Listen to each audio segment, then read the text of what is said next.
Friends, ஒரு nuts and chocolate கடையில் என்னென்ன விதமான ட்ரை ஃப்ரூட்ஸ் இருக்குன்னு தான் நம்ம இந்த வீடியோவில் பார்க்க போகிறோம். ஃப்ரெண்ட்ஸ், இதான் நம்ம ட்ரை ஃப்ரூட்ஸ் ஏரியா, ஸ்பெஷலி அவங்க கடையில். அப்போ அதில் என்னென்ன இருக்குன்னு சொல்லிட்டு அவர்கிட்ட கேட்போம். இது நம்ம மிஸ்டர் ஸ்ராஜ், நம்மளோட ஃப்ரெண்டு. அப்போ ஸ்ராஜ் என்னெல்லாம் இருக்குன்னு சொல்லி சொல்லுங்கள். இது ஆரஞ்சு இல்லை, ஆரஞ்சு ட்ரை ஃப்ரூட். இது எல்லாமே ப்ரைஸ் ஒரே மாதிரி தான், இல்லை டிஃப்ரெண்ட் ப்ரைஸஸா? எல்லாமே ஆல்மோஸ்ட் சேம் ப்ரைஸ். ஓகே, இது ஆரஞ்சு ஃப்ரெண்ட், இது ஆரஞ்சு. இது ஆப்பிள். ஓகே, இது மேங்கோட ட்ரை ஃப்ரூட்ஸ், நேச்சுரல் மேங்கோயை கட் பண்ணி ட்ரை பண்ணியிருக்காங்க. இது ஆப்பிள் சில்லி போட்டது, ஆப்பிள் சில்லி போட்டது. இது ஜிஞ்சர், இஞ்சி ட்ரை ஃப்ரூட் இஞ்சி.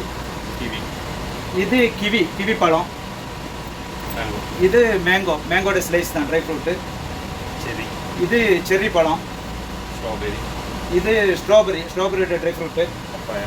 இது பப்பாயா இருக்குது. இது அத்திப்பழம். இது ஷமாம். இது ஜெர்ஜி சொல்லுவாங்க. ஜெர்ஜி ஃப்ரூட் தான். அரபிக் நேம் ஜெர்ஜி ஃப்ரூட்டு. இது ப்ளம்ஸ் ட்ரை ப்ளம்ஸு. இது பைனாப்பிள், ட்ரை பைனாப்பிள். அப்புறம் இது கிறிஸ்மஸ் பழம், உங்களுக்கு தெரியும். இதுவும் கிறிஸ்மஸ் பழம். இது ஆலு புகாரான்னு சொல்லிட்டு ஒரு பழம். இப்பவுமே இங்கே கிடைக்கும். Price almost